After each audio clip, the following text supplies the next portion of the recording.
ഉച്ചത്തേക്കുള്ള ചോറ് അങ്ങനെ ഒരുവിധം തയ്യാറായി. ഇനി ഞങ്ങൾ പെണ്ണുങ്ങളുടെ പ്രധാന ടെൻഷൻ എന്താന്ന് വെച്ചാൽ എന്ത് കറി വെക്കുമെന്നുള്ളതാണ്. തലയിലിരിക്കുന്നത് ചെമ്പരത്തി പൂവാണോ ചേച്ചി എന്നുള്ള കമന്റ് ഞാനിവിടെ നിരോധിച്ചിരിക്കുന്നു.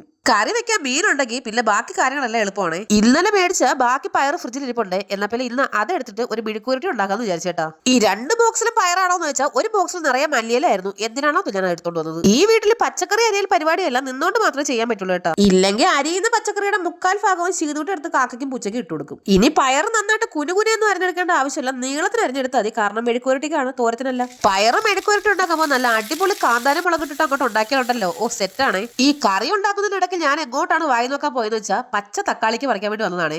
ഇനി അത്യാവശ്യം നന്നായിട്ട് വിളഞ്ഞൊരു തക്കാളിക്ക് നോക്കിയിട്ട് പിച്ചെടുക്കാം. വീട്ടില് തക്കാളി ചെടികൾ നട്ടിട്ടില്ലാത്തവര് പെട്ടെന്ന് തന്നെ ഒരെണ്ണം അങ്ങോട്ട് നട്ടോ. ഇതുപോലെ അത്യാവശ്യം ഓടിപ്പോയി എടുക്കാം കേട്ടോ. ഒരു തക്കാളിക്ക് 3 മുളക് ഞാൻ പിച്ചെടുത്തിട്ടുണ്ട്. നല്ല ഒന്നാം തരം ചൂര മീനില് പച്ച തക്കാളിക്കയും പഴുത്ത തക്കാളിക്കയും നല്ല ഉടങ്കല്ലും മുളകും കൂടെ അരിഞ്ഞിട്ടിട്ട് നല്ല മീൻകറി അങ്ങോട്ട് ഉണ്ടാക്കിയെടുക്കാം. തക്കാളിക്കൊക്കെ മീനിടുമെന്ന് ചോദിക്കുന്ന ആൾക്കാരുണ്ട്. ഞങ്ങൾ തക്കാളിക്കയും മുരിങ്ങയ്ക്കയും മാങ്ങയും ഒക്കെ ഇടാറുണ്ട് കേട്ടോ. ഉടങ്കല്ലി മുളകൊന്നും എടുത്ത് കട്ട് ചെയ്തതായിരുന്നു. എന്റെ മൂക്ക് മുതൽ അണ്ട കടാകടം വരെ ഇതിന്റെ മണം അടിച്ചങ്ങ് കയറി കേട്ടോ. സാധാരണ ഇവിടെ തേങ്ങ അരച്ചിട്ടുള്ള മീൻകറിയാണ് ഉണ്ടാക്കാറുള്ളെങ്കിലും ഇന്ന് ഞാനൊരു എളുപ്പപ്പണി നോക്കിയിട്ട് മുളക് കറിയാണ് ഉണ്ടാക്കുന്നത്. മുളക് വറുത്തപ്പോൾ മൂക്കിനകത്ത് അടിച്ചു കയറി തുമ്പി തുമ്പി പണ്ടാരടങ്ങിയോണ്ടാണ് ഇപ്പൊ സംസാരിക്കുമ്പോൾ മൂക്കടഞ്ഞിരിക്കുന്നത്. ഇതിനിടയ്ക്ക് സുഖം ഉറക്കമായിരുന്ന ചീതൂട്ടി എണീറ്റ് വന്നിട്ട് ദേണ്ടിരുന്ന് പ്ലം കേക്ക് കഴിക്കുന്നുണ്ട് കേട്ടോ. ചീതൂട്ടിക്ക് കേക്കൊക്കെ കൊടുത്തിട്ട് പോയപ്പോഴേക്കും നമ്മുടെ മീൻകറി എല്ലാം നേണ്ട വെന്ത് സെറ്റ് ആയിട്ടുണ്ട്. പിന്നെ ഒരു 4-5 കഷ്ണം മീനെടുത്ത് ഞാൻ ഫ്രൈ ആക്കി കേട്ടോ പിള്ളേർക്ക് വേണ്ടിയിട്ട്. കൂടെ ഒരു 2 ഞാൻ കഴിക്കുവേ. ഫ്രൈ ഉണ്ടാക്കുന്നത് പിള്ളേർക്ക് വേണ്ടിയിട്ടായതുകൊണ്ട് കുറച്ച് മുളക് പൊടി മാത്രമേ ഇടാറുള്ളൂ. പിന്നെ കുരുമുളക് പൊടി ഇടാറുണ്ട്. എന്താണെന്നറിയില്ല, മീൻ എണ്ണയിലേക്ക് ഇടുമ്പോൾ ഉള്ള ഈ ഞരിമുരി ശബ്ദം ഉണ്ടല്ലോ അതെനിക്ക് ഭയങ്കര ഇഷ്ടമാണ് കേട്ടോ കേൾക്കാൻ.